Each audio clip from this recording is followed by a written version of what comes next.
حضراتكم في فيديو بقالنا كتير ما طلعناش لايف. تحديدا هنا على قناة بتاع تصدير. يعني يمكن احنا عملنا اختلاف شوية في التقسيمات بتاعة القنوات. هنا على قناة بتاع تصدير احنا بنتكلم على كل حاجة وأي حاجة ليها علاقة بالبزنس، بالتسويق، بالتصدير، من متغيرات دولية، من اتفاقات تجارة، من كل المواضيع اللي يعني ليها تأثير بشكل ما أو بآخر على البيزنس في مصر والأبعاد بتاعته. وقناة التمبل أو المعبد، دي اللي هي بيبقى عليها الحاجات اللي مربوطة واللي ليها علاقة أكتر بالبيزنس وبالفرانشايز. ويمكن هتبقوا حضراتكم بتلاقوا شرح ان احنا يعني بدأنا نعمل في 3 انواع من الفرانشايز. الفرانشايز الاولاني اللي له علاقة بالمنتجات الطبيعية، كزيوت، كطمي، او كلي وزبدة، سواء ده لبالك ديلز كبي تو بي او كمان كبي تو سي. فاحنا عندنا 3 انواع دلوقتي شغالين عليهم من الفرانشايز ده، كده كانترودكشن بس، بحيث يعني في اللايف ده زي ما يعني حاطين في العنوان ان احنا هنبقى بنتكلم حوالين أم، كذا موضوع هنعدي عليهم كده بشكل سريع. بس حبيت ان انا ابدا معاكم بالفرانشايز، وهتلاقوا في الديسكريبشن بتاع الفيديو ده كل التشانلز بتاعتنا، سواء على اليوتيوب، سواء الويب سايت، سواء الموبايل ابلكيشنز، سواء كمان الاكونت بتاعنا على التيك توك الخاص برضه بتاع تصدير، واللي برضه فيه فيديوهات من الفيديوهات هنا على اليوتيوب بتنزل على التيك توك. بس الاساسي بالنسبه لنا هو اليوتيوب. طيب، اول حاجه هنبدا بيها مباراه السوبر المصري.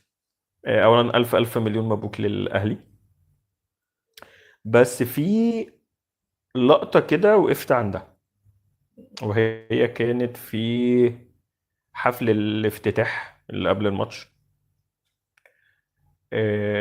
في الاوبريت اللي اتعمل، اوبريت جميل وحلو طبعا. بس لما جت الاغنيه او الانشوده السمسميه بتاعت ابويا وصان، يا دنيا سمعاني ابويا وصاني، وبعد كده ما اتقلتش الجمل اللي بعد كده. يعني هم خدوا الانتو، بس هم ركزوا بس على الجزئيه دي، اللي هو يا دنيا سمعاني ابويا وصاني. التكمله بتاعتها، ويمكن هتلاقوا يعني احنا عاملين منشن للانشوده كامله او للاغنيه كامله، فبحيث ان انتوا، انا وانا قاعد بتفرج على الماتش، انا بشجع الاهلي طبعا، يعني لسه مستني ان انا حافظ الاغنيه فبكملها. فلقيتهم هم لا، عملوا كانها عملوا مش ميوت، بس هم خدوا ده والباقي كانت ميوزك. الجزئيه اللي كانت ناقصه طبعا دي من ضمن التراث المصري وتراث في مدن القناه، اللي كان بيتكلم حوالين المقاومه، واللي اتكلم يعني هو يعني اكتر الحروب اللي كانت ما بيننا هي ما بيننا وما بين اسرائيل. ف عدم تكملة اللي هي ومخلي جنس دخيل يدخل لأوطاني أو جنس غريب، ودي اتشالت ليه؟ فدي بداية الخيط، ودي بداية الفيديو اللي احنا بنتكلم فيه. انه طبعا المباراة، كانوا بيتكلموا ان هو السوبر الملياري، انه استضافة دولة الإمارات المتحدة للسوبر السوبر المصري ما بين 4 فرق مصرية، أهمهم طبعا الأهلي والزمالك أو الزمالك والأهلي. وإنه ده جاب ترافيك وجاب وطبع طبعا تذاكر وكل الشو اللي اتعمل ده. هو للأسف في العلاقات الدولية مفيش حاجة اسمها إن دولة بتحب دولة. فكرة الحب يعني واللفلفة اللي ممكن تبقى ما بين دولة وأخرى، لا، هي اللي بيربط الدول ببعض، وغالبا كمان بيربط الأشخاص ببعض، هي المصالح. ففكرة انه الامارات مستفيدة من الاستضافة بتاعة السوبر المصري. هل هي بتنافس السعودية؟ نوعا ما لقيت ان في بديل، وفكرة انه في لعبة شطرنج كده برضو دي هنتكلم فيها على مدار الفيديو، اللي هو لعبة الشطرنج ما بين مصر والامارات، السعودية، تركيا، السودان. فالامارات مستفيدة من الاستضافة كرعاية، كإنها بتعمل أحداث رياضية، بس برضو لا لليميت، أنا أحبك أكتر من نفسي لا. عشان كده ده كان الجزئية اللي خاصة ب، وزي ما قلت لكم هتلاقوا الجزء اللي خاص بالأغنية بتاعة أبويا وصاني كأغنية كاملة، واللي هيسمع الأغنية كاملة كلها هيفهم. ويمكن اتعمل ليها كذا، يعني اتعمل ليها كذا ابديت وكذا تسجيل لانها اغنية تراثية يعني. فبقى واضح هو ليه ده معمول.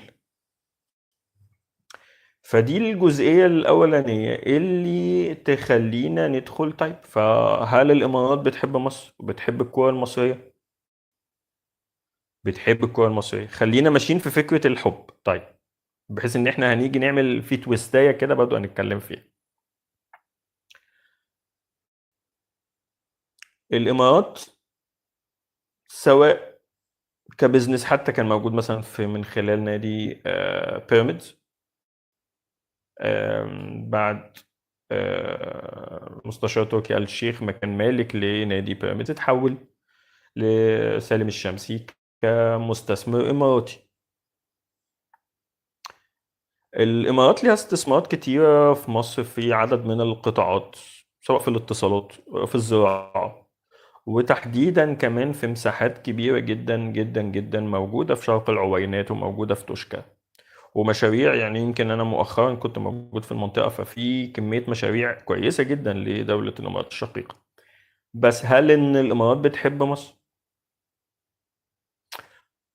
الكلام على الشيخ زايد وآل زايد نهيان كمدينه زي الشيخ زايد وعدد من المحاور والاستثمارات والطرق والحاجات المختلفه اللي ليها علاقات ما بين مصر ودوله الامارات، واستثمارات زي ما قلنا في المجال الزراعي بشكل جامد، بشكل يعني بشكل مهول يعني، بشكل مساحات بتعدي 30 ألف فدان في المشروع الواحد في المنطقة الواحدة. طيب نيجي نشوف التويستاية. طيب آم، سواء أثيوبيا وتمويل السد، أو السودان واللي حاصل في السودان،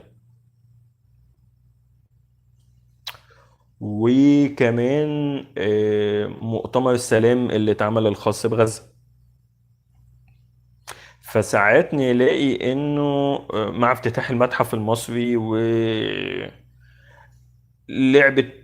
او يعني اداء اللي مش مفهوم وغير مبرر. طيب هو احنا علاقتنا بالسعودية عاملة ازاي؟ وفكرة انه موسم الرياض مش هيبقى فيه فنانين مصريين، فا ايه فكرة المتحف المصري وعدد من الحاجات اللي ليها علاقة افتتاح المتحف طب هو احنا علاقتنا مع الامارات عامله ازاي؟ طب علاقتنا مع السعوديه عامله ازاي؟ طب منين الامارات مرحبه بينا والدنيا تمام ولطيفه وزي الفل هناك، واهلي وزمالك بيلعبوا هناك وبيراميدز وكيلوباترا وهم ليهم استثمارات هنا؟ طيب اللي كان حاصل من السعوديه ومن الامارات ومن قطر ساعات ما بيتفهمش. هل هو في اطار ايه؟ هل هو في اطار مصلحه وفقط؟ طيب هل المصالح دي ساعات بتختلف؟ هل المصالح دي ما بتتغيرش؟ طيب ما فيش قلق او تخوف انه يبقى في قرارات من الجانب المصري؟ يعني مثلا في السودان، ويمكن دي اكتر حاجة يعني ممكن من ضمن الحاجات للناس اللي مش فاهمة او بتقيس على معاييرها، هي موضوع السودان وازاي ان هي بعد استراتيجي اساسي ورئيسي لمصر لكذا حاجة مع اثيوبيا. طب موقف السعودية ايه؟ طيب موقف يعني يعني مش بس السعودية، بس كمان اللي ليها علاقة ب الجزء اللي خاص ب دعم الجنجويد أو ميليشيا الدعم السريع أو عصابة الدعم السريع، والتحالف المصري السعودي التركي ضد تقسيم السودان لمصالح، مش عشان حب، مش عشان ان السودان دولة عربية شقيقة ودولة إسلامية وكل الكلام ده، بس كل حد هو بيدور على مصلحته. الإمارات ليها مصلحة فهي بتدعم الدعم السريع كميليشيا الدعم السريع أو الجنجويد، على الرغم من يعني، وفي نفس الوقت هل بقى كانت التقسيمة انه طيب هو الدعم السريع دلوقتي مسيطرين على غرب السودان، بس اللي يهم الإمارات شرق السودان مش غربها، وشرق السودان دي اللي فيها الخرطوم فيها العاصمة، فلا مصر ولا السعودية ولا تركيا هتسمح ان شرق السودان تقع في ايد حمدتي او الدعم السريع او انهيار الجيش السوداني. طيب الامارات شايفة الموضوع ازاي وبتلعب على الموضوع ازاي؟ آه، فكل ده يعني خلينا واحنا بنتكلم ان احنا نبقى فاهمين بشكل اساسي انه لغة المصالح هي اللغة العالمية، لا الانجليش ولا العربي ولا اي لغة تانية، هي المصالح بقى فقط. فده اللي هيبقى بيخلينا بنتابع في ضربات من حين إلى آخر، يعني زي ما بيقولوا إيه، حمدتي طلع اتكلم وهدد وإنه في دول مجاورة بتدعم والطيران المجهول. أغلبيتنا ممكن يبقى عارف مين هو الطيران المجهول، الطيران اللي طالع طيران من غير علم وبيضرب، وبيضرب بدقة وعارف هو بيضرب إيه. ولولا تدخل الطيران المجهول، لولا ما يعني بقى في تغيير الوضع على الارض، بس فده كده اللي كنا حابين ان احنا نتكلم فيه. يمكن هنبقى على حسب تفاعلكم وتعليقاتكم، هنبقى بنحاول ان احنا ندي بشكل اكتر وتفاصيل اكتر حوالين الوضع في السودان. بنبقى بنتابع الابديتس اللي ليها علاقة بالوضع على الارض في السودان في الفاشر، الوضع على الارض في كردفان. يمكن النهاردة كان في نوع من الضربات والهجمات على الدعم السريع. يمكن احنا بننزل حاجات كشورتس هنا على اليوتيوب اللي ليها علاقة بالوضع، سواء من تصريحات حمدتي وتهديداته وعلى الأرض اللي بيحصل كمان على أرض الواقع، سواء في إقليم دارفور أو تحديدا في الفاشر. أتمنى إنه يبقى في تواصل ما بيننا وما بين حضراتكم كمان، لأنه مهم جدا إنه ممكن الناس، وبرضه لو حضراتكم عندكم أسئلة، يعني أنا بحاول إن إحنا نعمل برين ستورمينج أو عصف ذهني كده، نبقى بنتكلم مع بعض في الموضوع ده ونشوف، يعني نعمل نوع من التقييم والتحليل واحدة واحدة كده وخطوة خطوة، ونشوف الدنيا على أرض الواقع. وزي ما قلت لحضراتكم هنبقى هنا بنتكلم حوالين الفرانشايز، يعني إن شاء الله بعد شوية هيبقى فيه لايف تاني بنتكلم بقى عن الفرانشايز والابديتس بتاعته والبلان بتاعتنا ل 2026. اتشرفت جدا بحضراتكم. أتمنى إنه لو الموضوع عجبكم والفيديو عجبكم تبقوا بتشرفونا على القناة، سواء من جانب الاشتراك او بتفعيل التنويهات اللي هو بالضغط على زر الجرس، بحيث ان لما نطلع لايف او ينزل اي فيديو جديد او ريل جديد يبقى بيوصل لحضراتكم. كان مع حضراتكم باسم سمير بتاع تصدير، تحياتي وتقديري للجميع.